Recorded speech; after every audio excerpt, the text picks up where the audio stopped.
Yo, what up? It's Doenut, and you tuning in to all yo Illuminati news. And we got a special live show for you today with Jason at Crowdsource the Truth. We're going to be going over Masonic symbolism and the Charlie Kirk assessment, drones, Bluetooth cover up, and much, much more. But first, how are you doing today, Jason? I'm well, Donut. Thanks for having me on. I'm so grateful that you're here with us. I've been a fan of yours for a few years now, and your coverage of the Las Vegas event that went down in October. We're coming up on October. Are we in October? No, yeah, tomorrow. Yes, and your Butler footage. You just do some great work, and I got all of your links down below. Just very grateful to have you here with us today.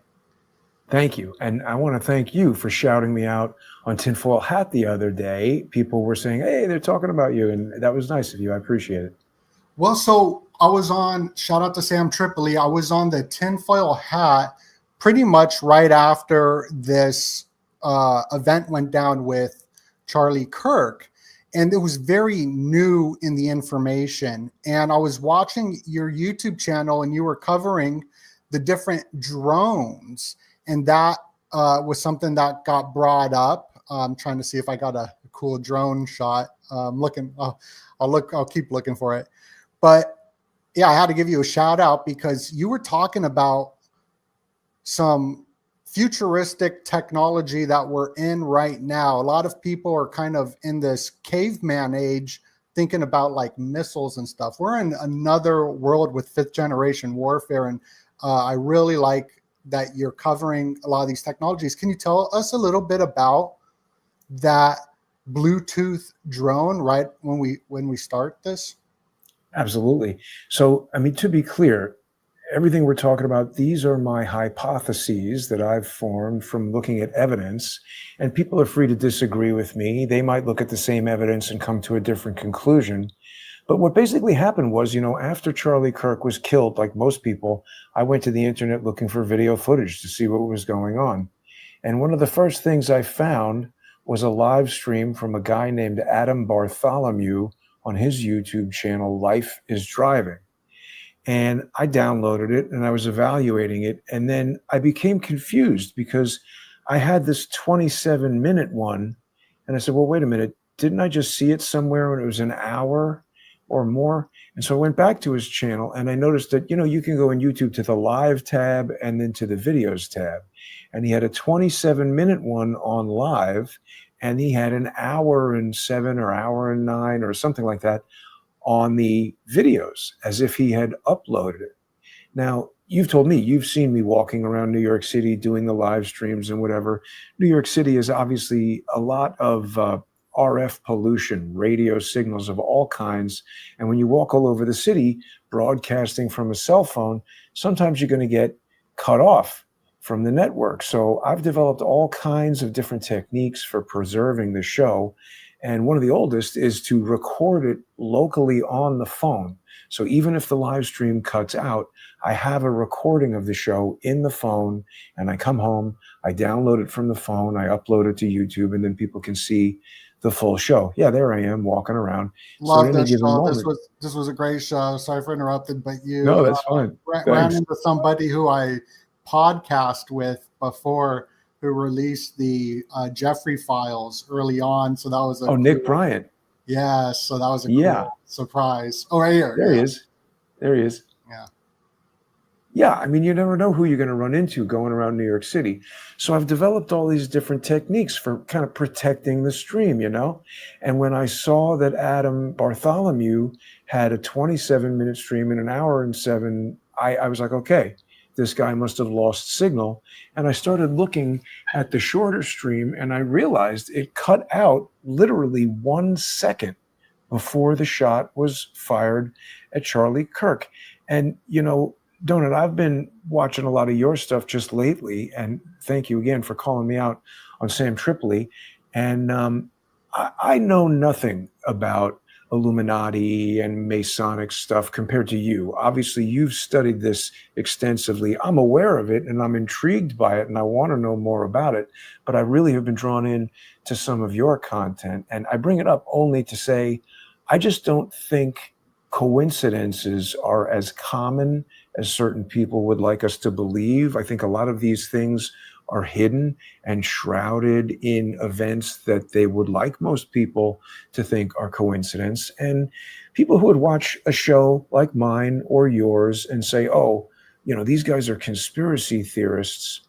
I think there's a certain type of person who has a mindset where they are so opposed to the concept that we're talking about a conspiracy theory that they want to be an anti-conspiracy theorist. So no matter how much evidence there is of a criminal conspiracy, they're going to deny it. And for me, when the live stream, the guy's walking around for 19 minutes with no disruption whatsoever. He's not in the middle of New York City walking past police cars and Verizon trucks and all kinds of people using all kinds of powerful radios. He's in the middle of a college campus. It just occurred to me that it's far too coincidental to be a coincidence that his live stream cut out 1 second before Charlie was shot. So I called Adam Bartholomew and I spoke to him. He's a very nice guy, very clever guy.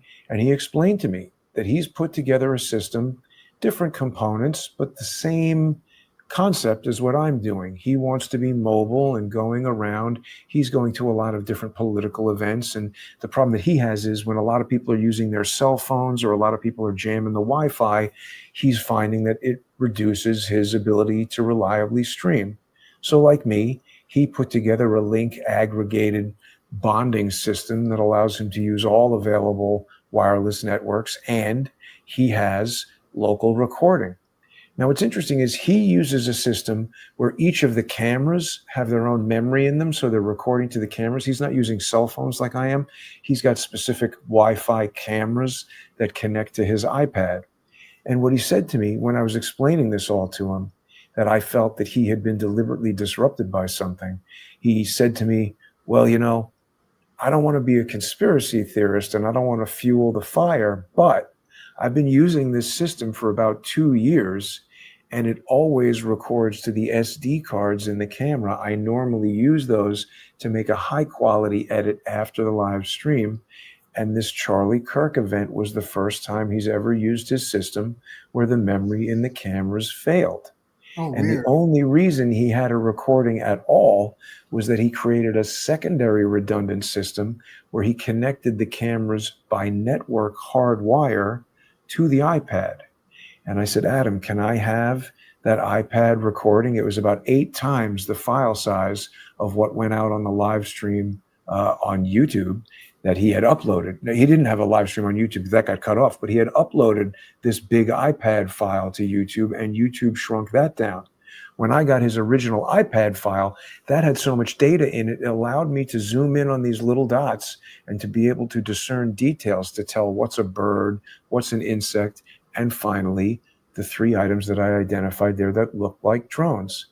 And so, Doenut, what I surmised was these drones, I believe there was a drone swarm there that was used to identify, let's call them enemy communications, unauthorized recordings or broadcasts of this event. And using the U.S. Army Hades system, the high accuracy detection and exploitation system, I believe Adam Bartholomew was identified and some type of electronic exploit was used against him. Now, let me just show you this real quick. This is a website from an IT security company called Oligo. And this is from April. There was a patch to iOS on about September 15th, but on September 10th, this 0-day exploit was still a vulnerability for iOS devices, including Adam Bartholomew's iPad, which was using Bluetooth. This describes a wormable 0-click remote code execution exploit that is basically a flaw in Apple's Bluetooth stack that allows any iOS device to be attacked. And what it means by zero click is you don't have to respond to an email from the Prince of Nigeria. You don't have to go to a particular website to launch this malicious code. They've called this thing airborne, and they do that because just anybody within Bluetooth proximity of you, and if you have a new device, I think that's a pretty large radius, 800 feet or 800 yards, pretty big, they can launch a Bluetooth attack that will disrupt your system and can cause it to crash. It can disrupt communications. So what you're showing right now, this is a U.S. Army news site telling us about this Hades program. They have currently two, not Embraer, they have Bombardier, 2 jets that they are testing all kinds of experimental equipment that can conduct these exploits. Now, an exploit of an enemy communication system would be something that is used to disrupt its ability to communicate, to cause it to fail, something similar to this Bluetooth airborne zero-click wormable exploit. And I just think it's far too coincidental that Adam Bartholomew was cut off from the internet and from recording at the exact moment that Charlie Kirk was shot. If Adam Bartholomew wasn't such a tenacious innovator in his pursuit of high quality live streams, we would have never seen that video. We would have never heard the audio from Charlie Kirk being shot. We would have never seen the video that included the drones.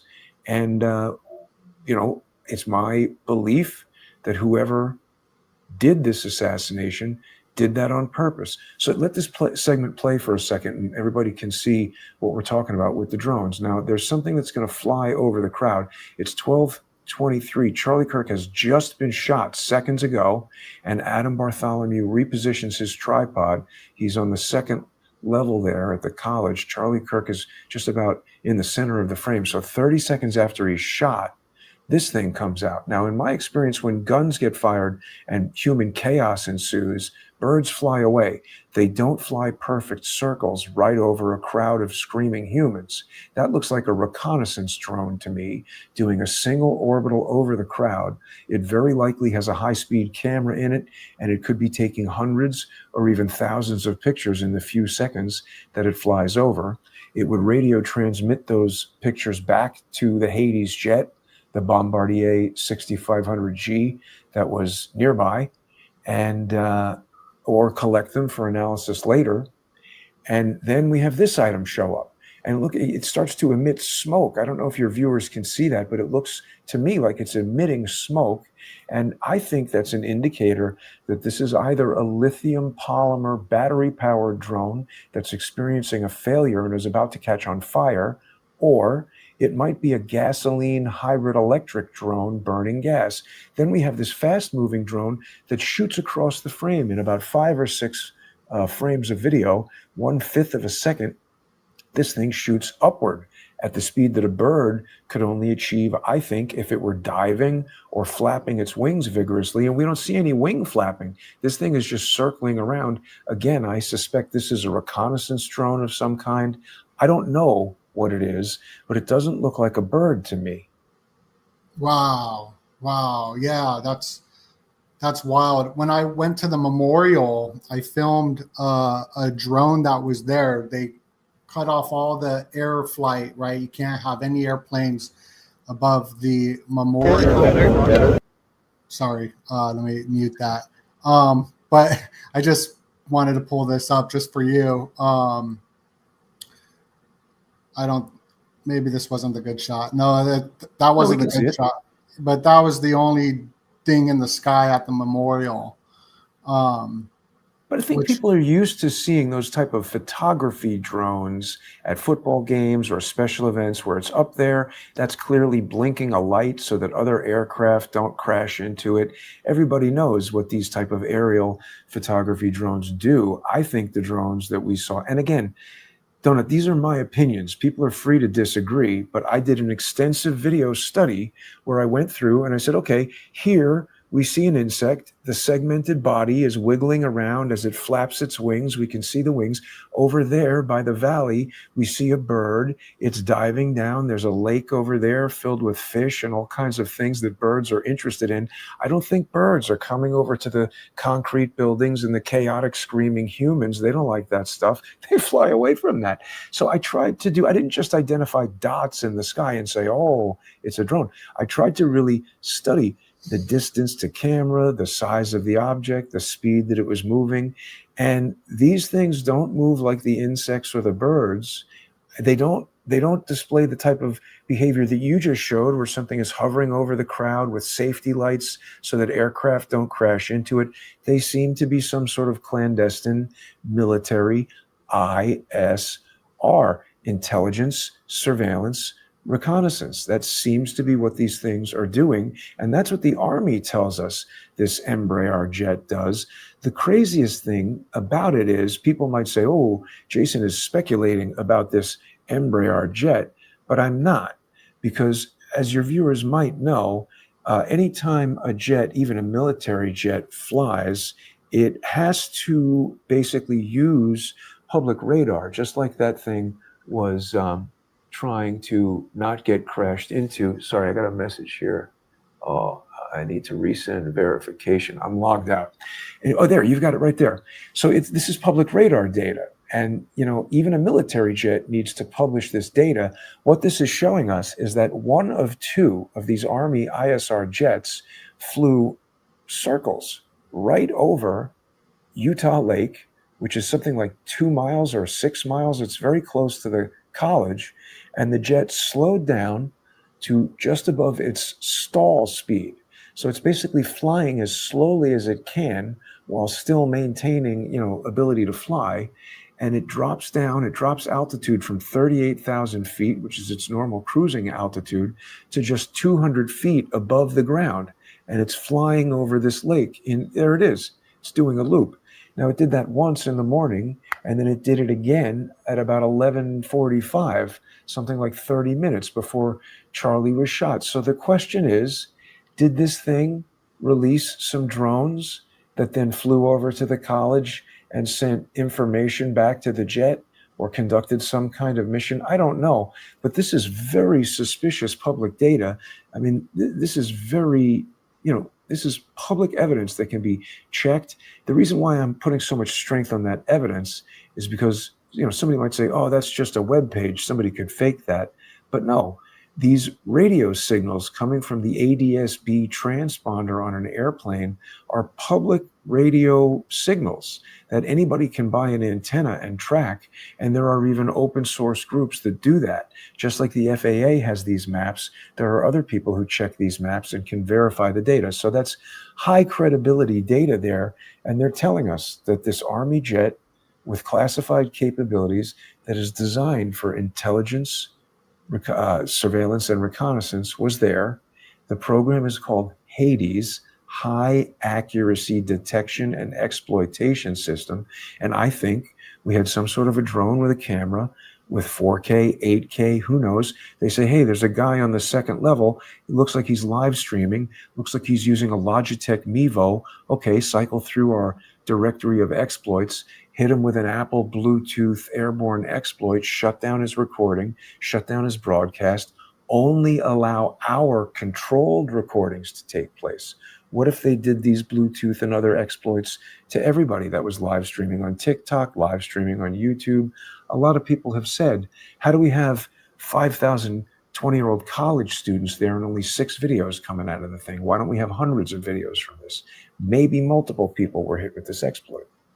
Yes, there's so many people there. And this information is something I've been reading about for years, but never heard about this, but that makes total sense. But I did a deep dive about 10 years ago, or I don't know how long ago, maybe not 10 years ago. It came out in 2018, so maybe not that long ago. But the LeMay papers, which went into this 5th generation warfare of social engineering and lasers and all that. Here's just some images I thought was cool to pull up. But The LeMay papers right here, the Electromagnetic Defense Task Report, went all into this. And here's just some of the images that were in this 2018 report. And you got the different satellites, the different drones, different frequencies. And then they have this plane. I didn't read this. It's been so long. But we have entered a new age of fifth generation warfare, which is part of social engineering, misinformation, disinformation. I talked to Dr. Richard Spence, who was a professor at Idaho College on secret societies, nonetheless, Illuminati and all that. And wow. He said that the difference between misinformation and disinformation is that misinformation is that we're human, we make mistakes. Disinformation is that it's put out there, omitting some certain aspects of facts and then leading people into an action. And we totally see this with the algorithms. So we have the Patsy, right? The famous Patsies. And this one at Charlie Kirk, there was all these different people. There's the one guy who was all like, I did it. Different like Patsies. But now George Zinn. I heard, I guess he was at all these events on your video. But now we have like digital Patsies in a way, and algorithms and tons of flooding. Like this story is so viral. It gets pushed viral. Like it seems like it's meant to be confusing people. And it kind of goes align with my AI reading of The Orb Will See You Now, how we're not going to know the difference between reality and fiction. And you're a video guy. I'm a video guy. So this is something I've been showing my audience. When the Crown Prince was talking, I was sort of like, oh, wow, he looks like an AI, just like in the movie Civil War. I do video editing, so I know when someone's face is real and fake because that's what I do. I look at people's faces and edit it, and I'm like, this guy's not real, but it's not like catching any steam. But this is real, like you can tell from right. So that was a big part of the different stories coming out with Trump's hands being AI. And I'm like, yeah, there definitely is AI, but it's not a bad thing. It makes you look better. And it's a good military strategy where it makes, you're a president, you're going to have to be going around different places. It makes sense. And even with the birds, just to add on top of the birds, in Sun Tzu's Art of War, he talks about how the battles, if you walk to a field and it's empty and there's no birds, that means an army just walked by, because the birds don't like to be around an army. Right. So if there's a bunch of birds, nobody's walked by like a lot of people. And this, like you said, there's so many people here. And then the frame rate too, I want to get into. There's a lot I want to get into. Well, just one quick thing on what you were just saying about fake people. I think, the concept of the orb, and it's difficult for people to wrap their minds around like, oh, I'm not going to be able to tell reality from fiction. I think your mind goes to like a Star Trek holodeck kind of experience, which is perhaps a little bit far-fetched. But let me offer this. This is a photograph of Tyler Robinson. And the thing that's interesting is, recently they said that his lover or boyfriend or furry or whatever that guy is, Twigs, has disappeared. And I just put these lines, I matched the size of their heads in Photoshop, and I put these lines in the same position. The facial symmetry between these two characters is so unbelievably close. If you put this guy in a black hat, sunglasses, and a tactical jacket, it's two different cameras, two different pictures. I realize these aren't the highest quality samples, but how do we really know which of these guys is which. And so, even though we might not be in a completely convincing virtual reality, these are almost like virtual characters that are presented to us as something real. But how do we know? We've seen them in jail on Zoom or in court on Zoom. We've seen them in pictures on the internet. Even early on when people were like looking for this suspect, somebody released an AI enhanced image and people were like, oh no, don't fall for those AI enhanced images. And people out there who don't know, like you and I, that visual effects and graphics and artificial intelligence, they're like, oh no, now I have to worry about AI. I don't know what I'm looking at. And it does start to have this insidious effect of playing on their minds and causing them to not know what they can or cannot believe, even if they're looking right at something. Even the assassin, this is like the year of the assassins, with the smiling assassin, the Mangione character. Oh, yeah. When that was being released, it's like, who is he? It's different people, it looks like, with the pictures, at least from when I was looking at it. Was a while ago, but it looked like a woman and then a man. I mean, that was super strange. Well, let's talk about that for a second, because we now have almost like a body of evidence to examine. Remember when the Butler, PA assassination attempt occurred, we had all these different people who were presented as Thomas Crooks. There was somebody who was in his car making a video saying, oh, I'm Thomas Crooks, but you got the wrong guy. There was somebody walking across on the roof. What a lot of people didn't see is when the Butler police released a series of body cam videos, in that video where someone is seen walking across the roof by a police body cam, someone else is walking on the ground in the opposite direction right below him, essentially looking the same. Skinny white guy with long hair wearing cargo shorts or something like that. And the thing is, when you're far away, when you're looking at police body camera videos, two skinny white guys in cargo pants, they kind of look the same, in the same way that Twiggs and Robinson might look the same. They fit the same description. And what did we hear in Butler, PA? This 20-year-old kid defies cops by running around a building for 20 minutes. What is that? The stupidest thing we've ever heard of? How does that work? It just smacks of deception, that they're like, okay, he's over by the water fountain. And they go there and like, no, he's not. He's over here by the building. And it's like, wait, where is he? And then there's a guy with a bicycle. It just seems like using doppelgangers early in the process seems to be a pretty common tactic in these assassinations. It's almost like they want to put out a bunch of information, see who bubbles up to the surface with what theories, and start to use this kind of disinformation that you're talking about to counteract some of these theories. And so this goes back to me being suppressed for the past 3 days on Twitter. And I know that sounds very like complainy. I'm not trying to complain. I'm just saying, I have a pretty normal, X. I have a pretty normal X account where I put out a post and maybe 1,000 people see it. Crowdsource the Truth has been around for like 9 years. But when I started doing all this reporting on the drones and everything about the Charlie Kirk assassination, I got unprecedented attention because I think the quality of the information was very, very good. And for 3 or 4 or 5 days in a row, I had individual posts that exceeded 1 million views in 24 hours. I've never had that before.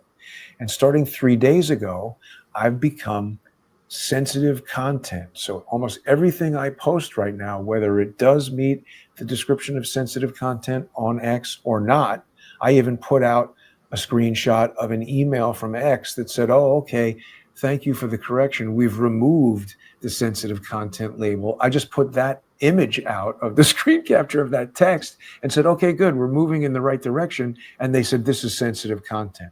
So clearly some sort of setting has been applied to my account, because it's not like I put it out and it percolates for a day and somebody's offended that it's showing Charlie Kirk bleeding and they report it and somebody reviews it and then it gets the label. 1 second after I post it, it's labeled as sensitive content. And so far few people can see it. Now, again, I'm going to go to speculation here. People are free to come to their own conclusions, but I don't believe this is happening by accident. I believe something at X And it's not necessarily the owner, Elon Musk. It could be low-level people. I'm sure he's not reading my tweets. He's a very busy guy launching things into space and whatnot. But something at X is stopping my information from getting out. And I think it's because I'm very close to the truth of what happened, at least in some aspects of this case. And they are a network for disseminating disinformation, controlled information. Yes, and I'm just showing here just how many videos are viral. It's something doesn't go viral like consistently, but when you're getting suppressed like that, you're onto something. So keep on pushing and keep on digging. And everybody, make sure to go click the link below, especially if you're on YouTube. Let's go support Jason and go. You're going to love his content. It's so much fun. I don't know how you walk around so much. It must be a New York thing. I try to walk around and I get like out of breath and like talking and doing amazing video edits and all that. But when it comes to video production, you look at the frame rates just like I do. You have this deep understanding of cinema. And here's just some images of the different frame rates on the NVIDIA website.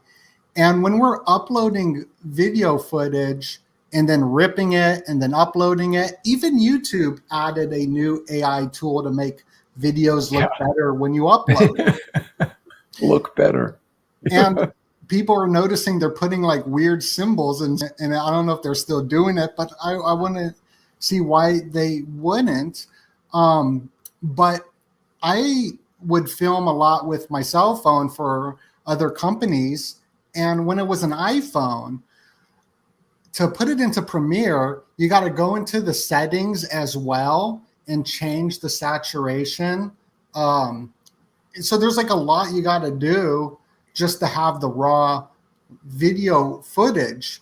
Now, you've been looking into some more clips that you found. Can you explain what's going on here with these three different, I don't even know what it is. It's a projectile, I believe. And yes, the frame rate is very important. Now, I don't want people to get confused. The NVIDIA could be talking about the frame rate of video games, which is similar, but the frame rate of photography is very important. And it's instructive to think back to the days of motion picture film first. People, I think, can envision, looking at a strip of film and you see a sequence of images, and people generally understand that when we project 24 or 30 still images in a second in succession, it creates the illusion of motion. And that's the normal frame rate when you go to the movie theater and look at a 35 millimeter film, if anybody still has those, or even a digital film. Movies are shot at 24 frames per second, and television is 30 frames per second. And I won't go into the details of why that difference exists, but let's just talk about 30 frames per second. That's considered the normal frame rate for regular motion, and separate from the frame rate, how many pictures are taken per second, there is the exposure time of each picture. It's also useful to think back to the days of the old camera where you click, you hit a shutter, and there's a certain amount of time that a mechanical shutter is open, exposing the film to light, and then it closes again. If you're in a very, very dark room, people have seen these long exposures at night where car headlights are streaking around, but the buildings look sort of hyper realistically illuminated, because still objects, the light can accumulate, and moving objects become very smeary. So you can have really long exposure time or really short exposure time. If we're at a baseball game, the World Series, bright sunny day, and we want to freeze the action of the bat cracking just as it touches the baseball and it's frozen there in midair, that's a very quick exposure time. We just want to expose the image sensor or the film to light for a brief instant. And most people, I think, have become familiar with these variable frame rates by watching these high-speed channels. There's ballistic high speed, and there's the high-speed guys who are, shooting bullets and all kinds of things This is an example. Probably the camera's 10,000 frames per second, 1 million frames per second. There's even a camera that I just saw the other day that can now shoot 20. Yeah, these guys, ballistic high speed, they're shooting 20 million frames per second. It's mind blowing. It's just unbelievable. So, right. See, here's 2 million. So they're doing things like shooting supersonic rifle rounds, and you can evaluate how the explosive charge evolves over the course of a fraction of a second. 2 million frames per second. Each picture is 1/2 millionth of a second. You can study the obliteration of a bullet. Now, if you took this picture with an iPhone in 1/30th of a second, so much activity is happening in 1/30th of a second. This would just look like a smear if you got anything, because just like when we're at night with the film shutter open to capture the still buildings and the car headlights smear all around because the car maybe drives 30, 40, 100 feet in the 2 seconds you have the shutter open to expose the buildings, this bullet is moving quite a bit in 1/30th of a second. So it creates motion blur. We do not have the distinct sharpness captured by a quick shutter. So we go back to this image of Charlie Kirk. There's two things happening here. When you're using your cell phone camera, it doesn't have a traditional mechanical shutter like an old school 35 millimeter camera. Click, that's the click that you heard in a camera. If you hear any sound when you take a picture on your phone, that's a sound effect that like music that the phone is playing just to be cute and funny and let people know that you're taking a picture. There's no actual shutter clicking in the camera. The way the electronic shutter works in the camera is it's just a momentary charging of the photosensitive chip that receives the light, and it either receives the light for a very short period of time or a very long period of time. If it's nighttime, it will stay charged for a long time to receive a lot of light, and if it's bright daylight, in order to maintain proper exposure of the image so that everybody doesn't look super white and blown out, it's going to have a short exposure time. And so either through automatic settings, or in this case, I suspect probably manual settings, we have a pretty high shutter speed. It could easily be 1/10,000th of a second, 1/20,000th of a second, and you're going to get the same freezing of time on a given frame that you would with one of those very high-speed cameras. Now, we don't see the bullet moving super slowly through air because we haven't captured a temporal sample of the bullet in every single position.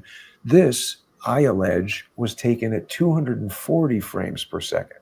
So much more than 30 frames per second, but not as much as the high-speed, ballistic high-speed footage that you just showed us. So how did I arrive at this notion of 240 frames per second? Well, if you scroll down to this image a little bit to the bottom, I think I have a ruler across the bottom. And it doesn't matter if this is feet, inches, centimeters, miles, whatever. We can look back at Charlie Kirk, and we can't really measure this image, but we know that Charlie Kirk is approximately 6'4", and we see him sitting in the chair. So we're looking at about 3 feet of his body. And based on that, the distance between each of these individually circled dots, which I allege are projectiles, it's something in the range of 2 feet, 2.5 feet. They're pretty equidistant from one another. So again, I allege these are photographs of a projectile that was launched at approximately 500 feet per second and photographed at 240 frames per second. That's why we captured 3 images of it. I'm not a math genius, but I do have ChatGPT, and I said to it, if a projectile was fired from an air gun at 500 feet per second, and there is an air gun that you can buy called the B&W M50, which is the most powerful air pistol available right now that I'm aware of, that fires at about 527 feet per second. And you can choose different calibers of ammunition to put in there, and at close range, I think it would be quite deadly. But the point is, when I calculated in ChatGPT how far, what distance would an object traveling 500 feet per second, what distance would it cover in 1/240th of a second? And the answer was 2.08 feet. And it looks to me like that's pretty close to 2.1, 2.5, maybe 2 feet, 3 feet, something like that. And we've got a camera shooting at 240 frames per second, taking temporal samples every 1/240th of a second. And in the next frame after this, which I don't have in this image, the projectile has penetrated Charlie Kirk's neck, and it has come out the front of his neck, and it's hit the collar of his shirt, which stretches out as if somebody in front of him pinched it and pulled it, because I think a bullet is caught in the collar. But because it's a low muzzle velocity bullet, and because it's just gone through the muscles and tendons in his neck, it's deflected off the bottom of his skull, and it heads down about 19 degrees, going through flesh, his throat, who else knows, who the muscle and all that stuff, comes out the front of his throat. It's lost almost all of its kinetic energy. So it gets caught in the shirt, but it no longer has the energy to even rip the shirt. The shirt catches it like a net, then it stretches back, and the shirt relaxes. And I think this creates all the disturbance that people see on the shirt. The projectile falls down the front of his shirt. And now we'll never know, because they paved over this site. They destroyed the crime scene. Whoever knew that this was happening would have been motivated to do all of that, destroy the crime scene.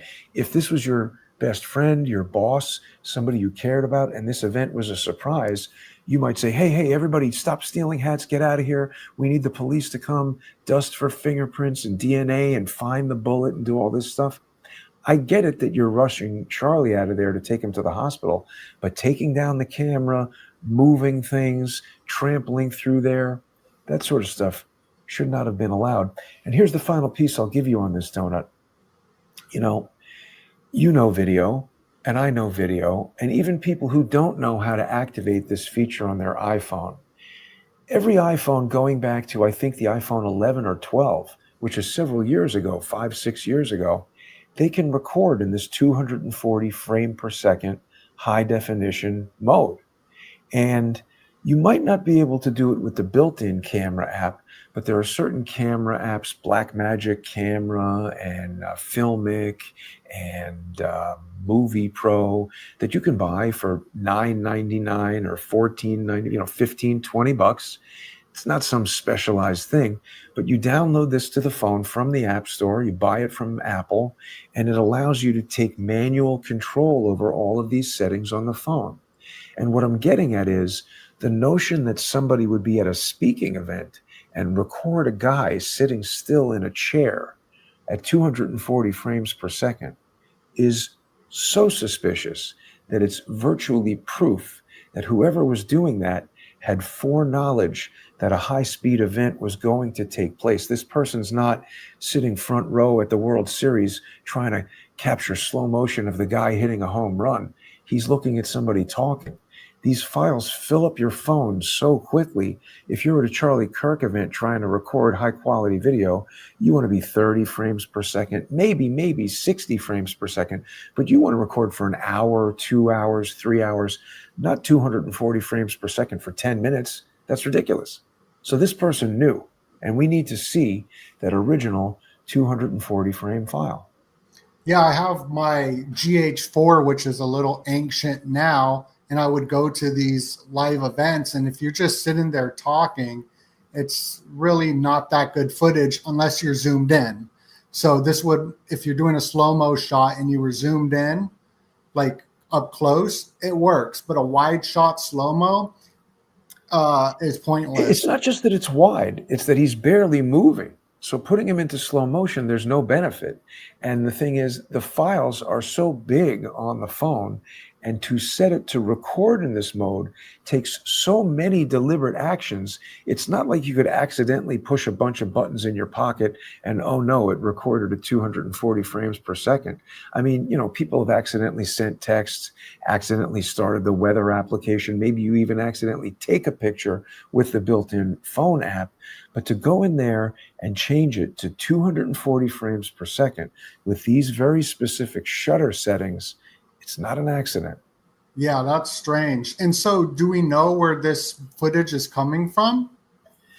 I received two versions of this footage. So this is another thing that informs me that it was photographed at 240 frames per second. About 2 weeks ago, I started working with Marine, I guess he's inactive Marine, but a guy by the name of Zeb Boykin. And he's a YouTuber, a live streamer, very smart guy, nice guy. He's been helping me. And, he went viral early on with his ballistic analysis. He's got a lot of experience with guns and bullets and video, how it reacts with shooting things. And so people started sending him these videos. And he sent one to me. I noticed, I said, wow, that's a really high quality, obviously high bit rate version of that video that you have. Will you send it to me? And he sent it to me. And I started, looking at it and studying it. And I noticed that it wasn't a standard .mov file. You edit, if you shoot a video on your phone, you download it through Bluetooth or whatever, email it to yourself, you double click it on your computer and an MOV files and opens in QuickTime. The MOV file just opens up automatically in QuickTime Player. This file didn't do that. It wouldn't open. I said, well, what's going on with that? I had to change it from MP4, which is an MPEG-4 file, to .ts, which is an MPEG transport stream. And I had to open it in VLC, the video LAN controller. This sounds like mumbo jumbo to people, but these are tools that, people who are getting into more esoteric video work would have. And it's just not the kind of thing that your average college student who's shooting videos and putting them on TikTok, why would they have an MPEG transport stream? It's actually more of a broadcast type of a format that you would need some pretty expensive equipment to even create. And moreover, this MPEG transport stream was only 20 frames per second. And I said, well, that's really weird. How did they get to 20 frames per second? Now, another thing that I know just from my history of working with video is that if you shot a video at 30 frames per second and then transcoded it, made it into a new video at 20 frames per second, it would either play back slowly and everybody would sound like this. It would be weird, or there would be missing frames and uneven motion. And this didn't have that. Then, when I started talking with Zeb on live streams about these anomalies, another version of the video was sent to him that was 30 frames per second. And I said, well, that's interesting because this video also doesn't display any motion anomalies, and it looks to be largely the same video, but yet it has some different frames in it. So this is why I'm saying it's coming from a 240 frame per second video, because both of these sources need to come from a video whose original frame rate is evenly divisible by both 20 and 30. Now that could be a 60 frame per second video. It could be a 120 frame per second video, but I think it's a 240 frame per second video because that evidence of a 500 foot per second projectile appearing almost 2 feet from one frame to the next suggests that it was photographed in intervals of 1/240th of a second. And think about it. To export a 20 frame per second video from an original that's 240 frames per second, you're taking 1 out of every 12 frames. You divide it by 12. To make a 30 frame per second video out of a 240 frame per second video, you're taking 1 out of every 8 frames. You're dividing it by 8. So we inherently have different frames in both of these videos. And I think what we did is we caught a very sophisticated perpetrator trying to perpetrate a deception. And in them constantly trying to improvise their perception, they've made additional mistakes that have told us more about the details of this deception. So I've put out a challenge today, Doenut, for people who sponsor my show. And people say, oh, you're trying to make money off of Charlie Kirk. No, I'm not. I'm trying to earn money as a journalist. And if I'm unable to do that, well, then none of this information will come out.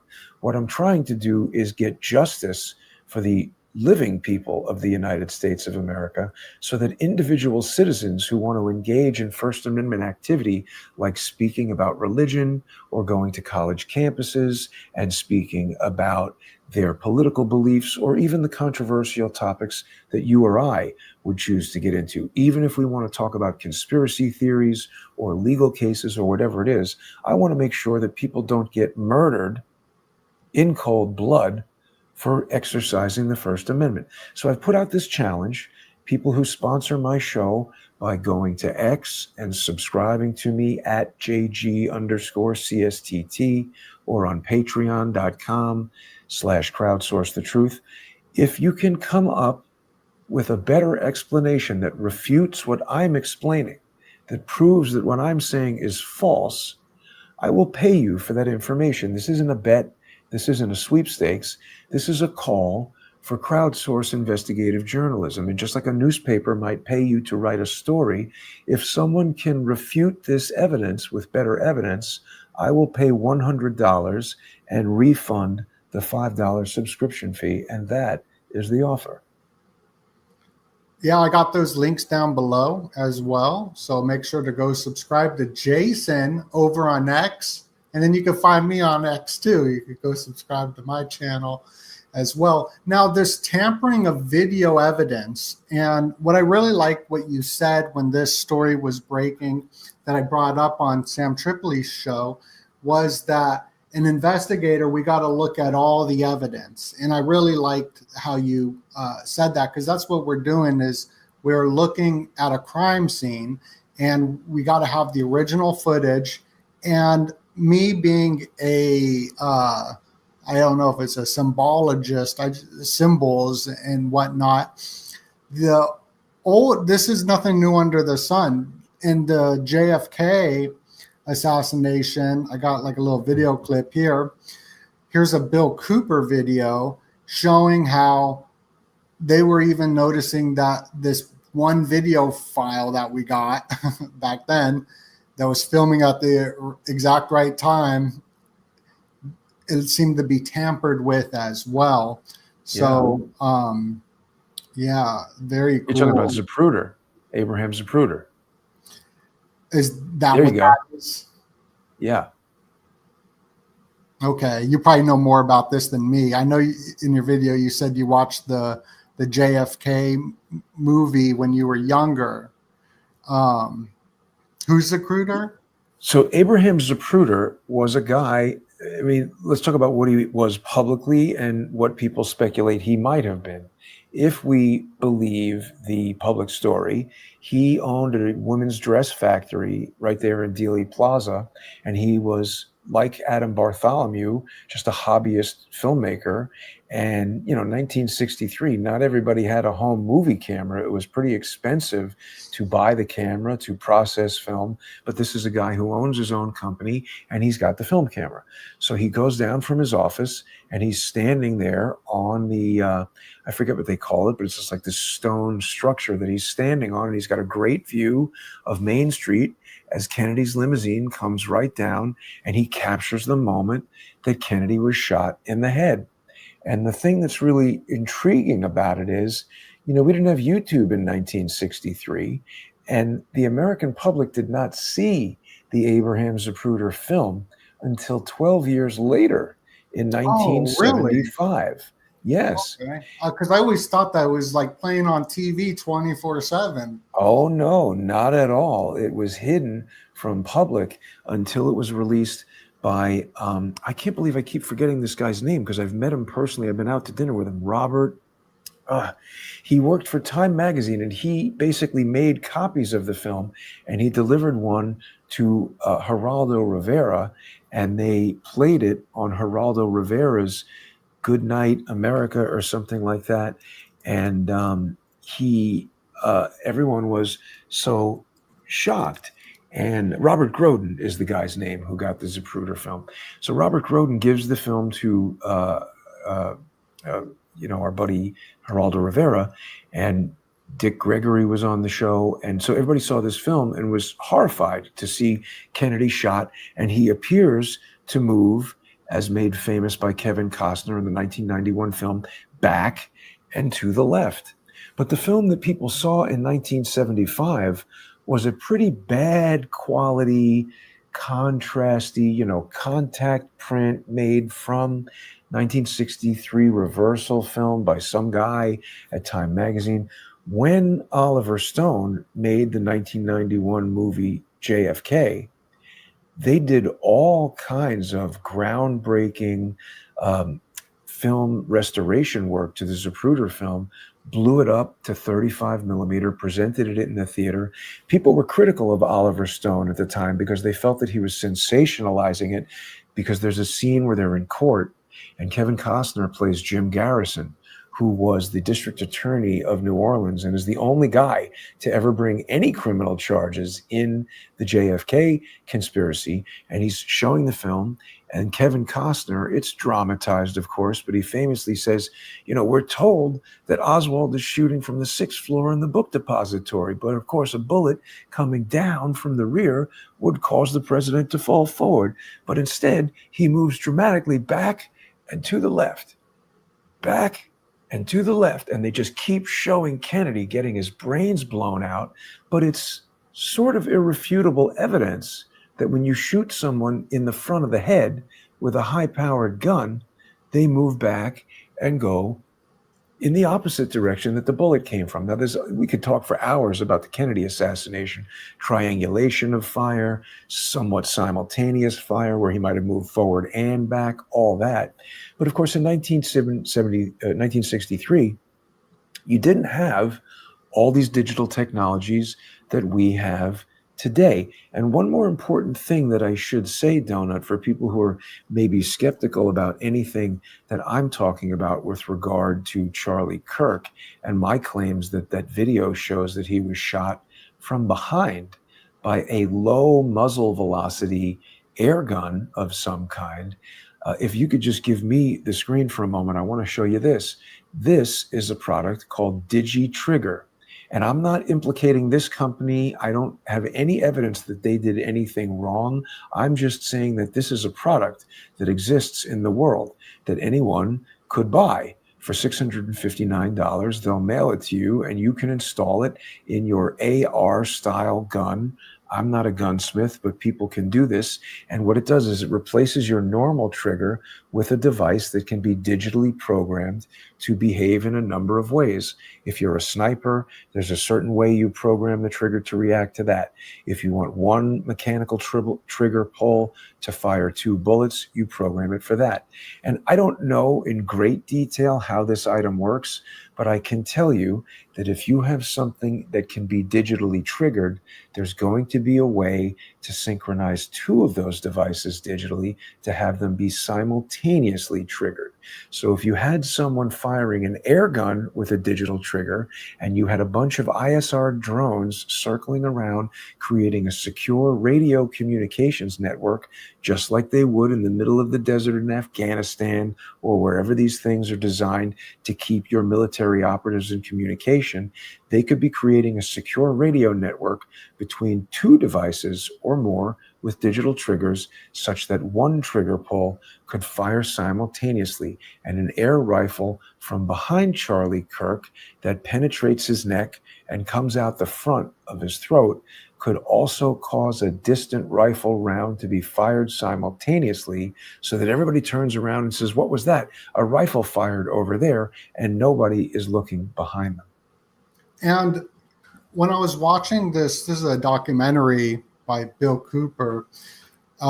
He was talking about no assassin would have shot at the grassy knoll, but he believes that they let off fireworks there as a distraction. So this is sort of like the same kind of thing in a sense too. I heard you bring up a little bit that, let's say somebody's firing from one side of a rooftop, it'll distract everybody from something else and all that. Yeah, I certainly respect Bill Cooper, but I would disagree with his assessment on this particular item. And I would give you this tidbit. And again, we now have a sort of body of assassination evidence to examine.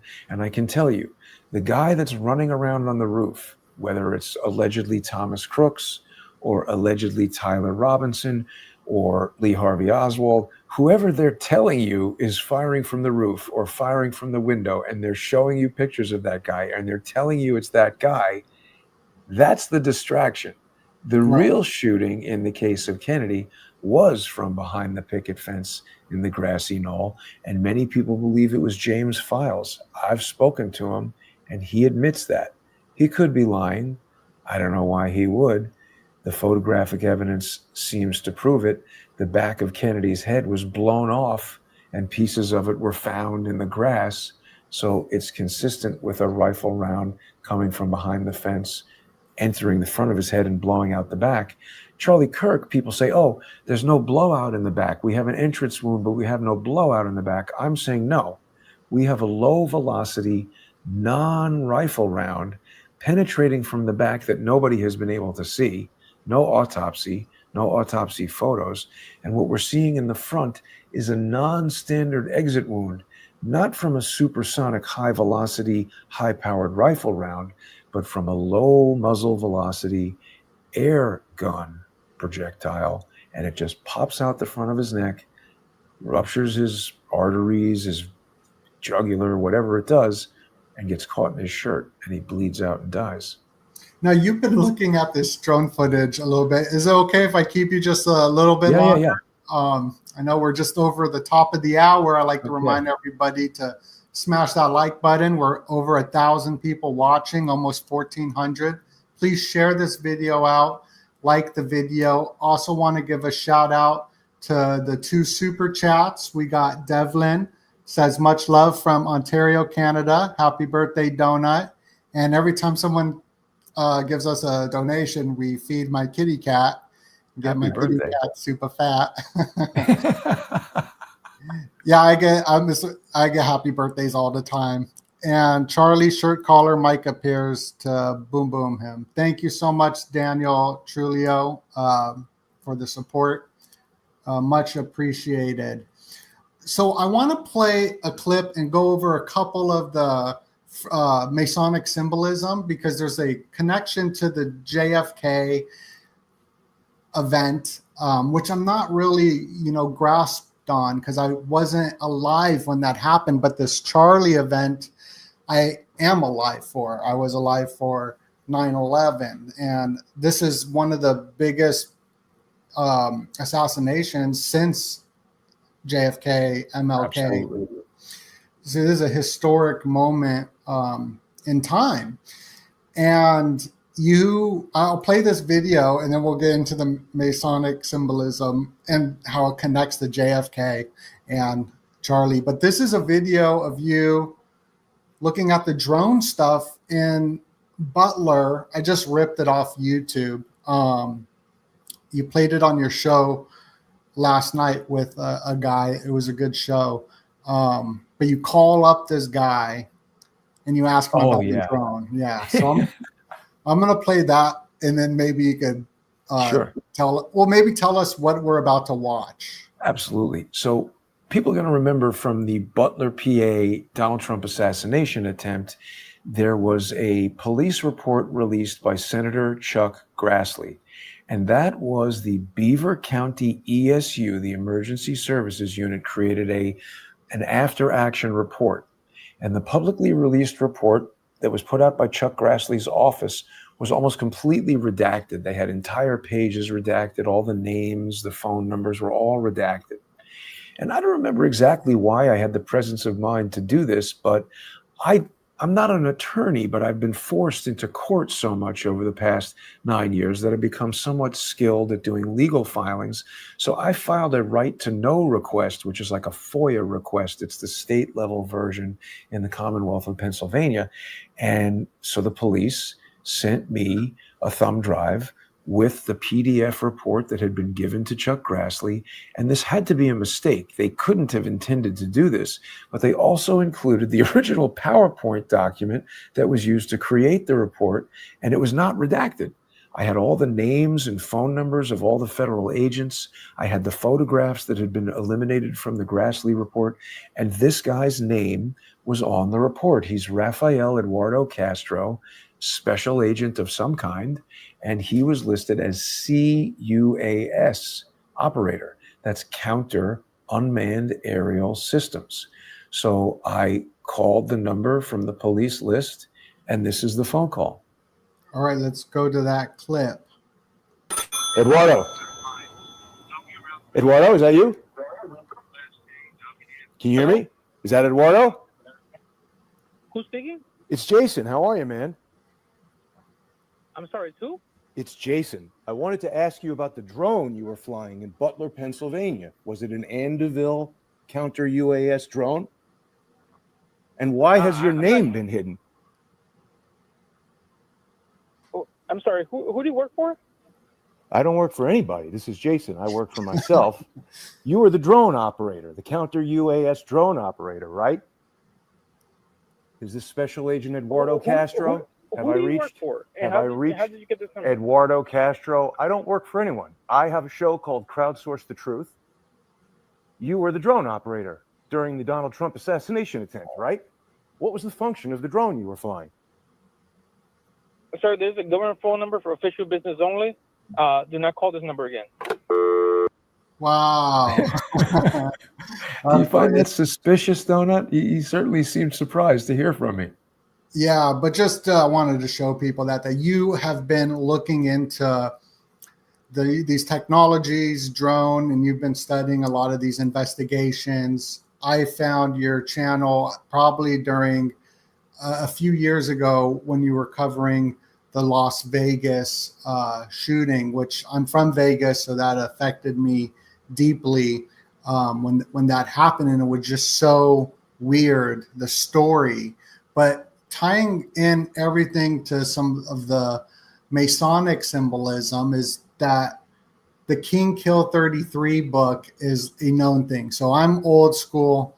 I listen to Jordan Maxwell, Bill Cooper. So building upon what the old school conspiracy theorists talked about and adding it into today is something that I do. If somebody is coming from your channel and doesn't, know, but the King Kill 33 was a known story of a Freemasonic harem abiff ritual. I have an old Masonic Duncan ritual book that shows the ritual of the third degree. So this number, we're seeing 33s pop up all over the place with these events, like Bill and the tech elite all met in a 33 people right before this happened, and it took them 33 hours to find Tyler Robinson. And even the word Tyler is like a guard at the Masonic door. So this is stuff that we look at as symbols, numerology, and whatnot. And I think this is from the Oliver Stone JFK film where he's throwing up the 3 too. So like exactly. the 3 is important because this JFK was the 3 shots that changed the America. That was like what it was known for. But the Las Vegas event, the Stephen Paddock purchased 33 guns in the last 12 months, and he was on the road to 47 guns. We saw the 47 in the 347s, the hats, equaling 33 because 7 plus 4 is 11. And the JFK assassination happened on November 22nd. Right. So 11, 22. Right. These are master numbers. And even President Trump called Charlie Kirk a master builder, which was just interesting lingo. But November 22nd, you plus that together, it's 33. And here is the court papers, just showing the pattern recognition. And maybe this is, a stretch or coincidence or whatever it is, but the OTN of this case number 79584, you plus those numbers together, it's 33 as well. Not a coincidence. I don't think that's a coincidence at all. No. And then I look at like the pyramid is one of the most ancient like symbols, right? The pyramid in Las Vegas happened in front of a pyramid on the 32nd floor. And Scottish right? Freemasonry, 32nd is a high degree, and Aleister Crowley, there's 32 pathways. So 32 is very symbolic. And I found out that the first Masonic lodge in Vegas, where I'm from, that's Lodge 32 is what it's called. So I just thought that was kind of interesting. Yeah.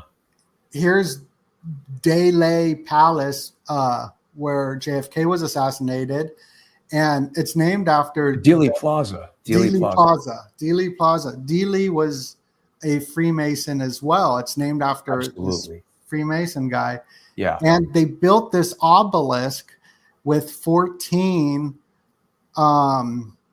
pieces, because that goes into Osiris. So there's a lot of mythical, symbolic elements to all this. And I tie it into whatever I can. So I'm like, October 14th is going to be National Charlie Kirk Day. And so there's the 14 there. But I look at all the different symbols, that this happened on a big trident. And even 9/11 is known to be built upon these tridents, the Trident True. But the 33 pops up all over, like Virginia Tech, 11 to 33. So I feel like this seems to be very symbolic. The 33s, the 3 shots that changed America. The 3 is the 3rd degree, which is like this burial ritual. And it just seems to be symbolic. So there's a little bit of that Masonic kind of symbolism. But the thing is that that's just one little secret society. There's a lot more secret societies, like the Knights Templars, who their symbol is the cross, the double cross of Lorraine, and MLK was assassinated at Lorraine Motel. Right. So this is just stuff that I look into. What's your thoughts? There's a ton. I absolutely agree with you. There's a ton of Masonic imagery all over each of these things. And, you know, some people are going to be skeptical and say, oh, you guys are reaching and stretching and doing math and this and that.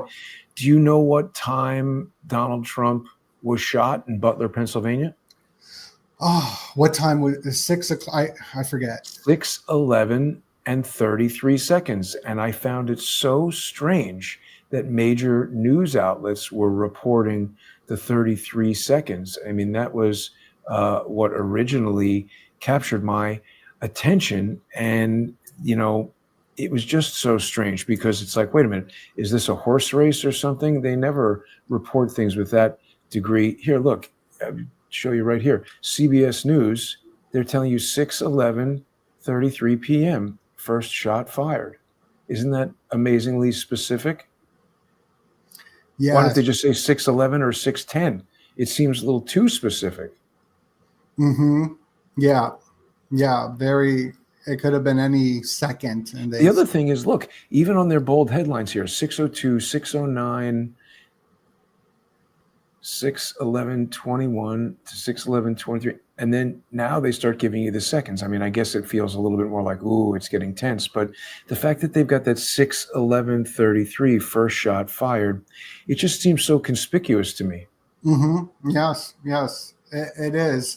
And I have a couple slides for somebody who's like, I don't know about that. You know, my reticular activation system, my RAS in my brain, searches out for symbols. So I'll be looking for that. Just like, it's a good thing. Your RAS is looking for anomalies in video footage and drones, you know, something that I would never notice. And here is some 33s and 322s on these big events. This lady who was 33, this was a big story in last October, I believe. She attacked an officer. She lived in room 322. Zelensky had said, "Thank you, America," 33 times before he got punked by JD. And then there was this on runway 33 a couple, like last year. I don't know, time's going by. Right. So remind me what that was with runway 33. I remember that and thinking, this is ridiculous. Oh yeah, the plane. Yes, the Crash. deadliest plane crash in U.S. history, number 322 on the plane on runway 33. So I mean, this, and then wasn't this in New York? The guy on the 33rd floor, the Yeah, black. exactly. On Park Avenue. Exactly. Why did he go up to the 33rd floor? That was super weird. It shows up everywhere when you start looking for it. It's quite strange. And, I think you and I could do a lot of shows about this subject, Donut. Are you familiar? I realize this song is getting a little bit old at this point, but do you remember Lauryn Hill and the doo-wop song? Probably. It was really big in the 90s. And look at this, her block party. Oh, 33 right there. Why is that, Lauryn Hill? There's something called the Boule, which is a secret society I'm sure you know about. Right. The Boule. I think Lauryn Hill might be part of it. Oh, yeah. I mean, most of these celebrities,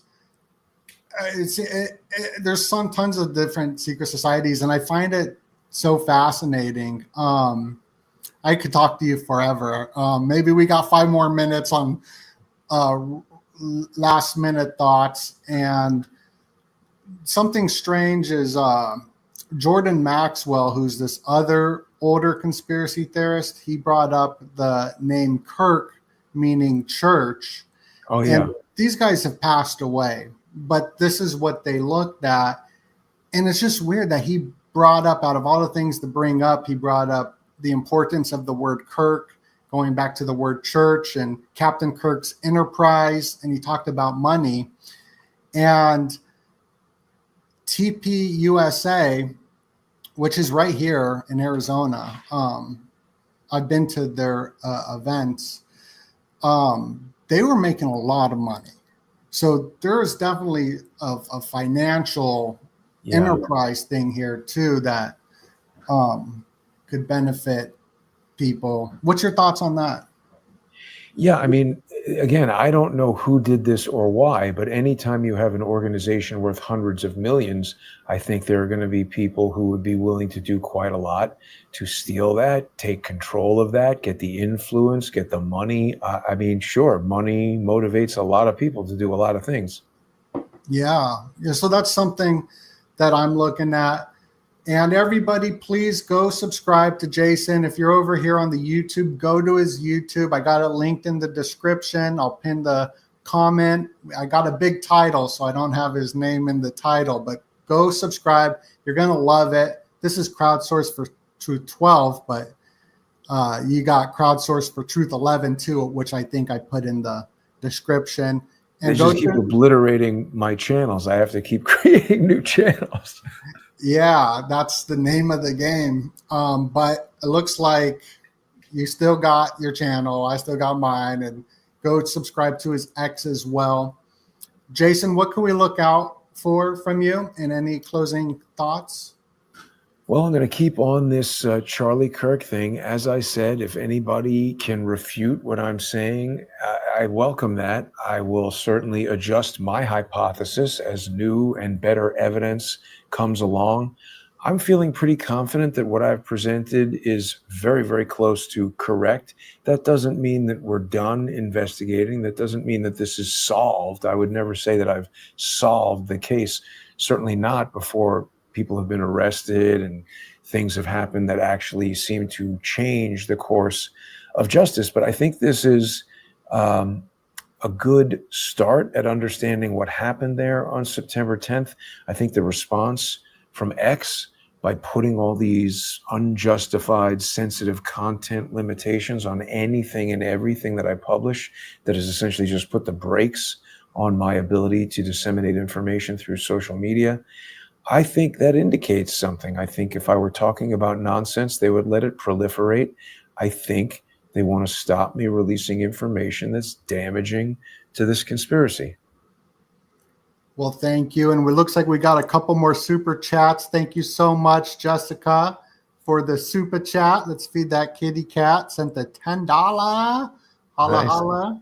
And Artie Fluey Says, great journalism, followed you both everywhere. Thank you so much, RD Fluey, for the super chat.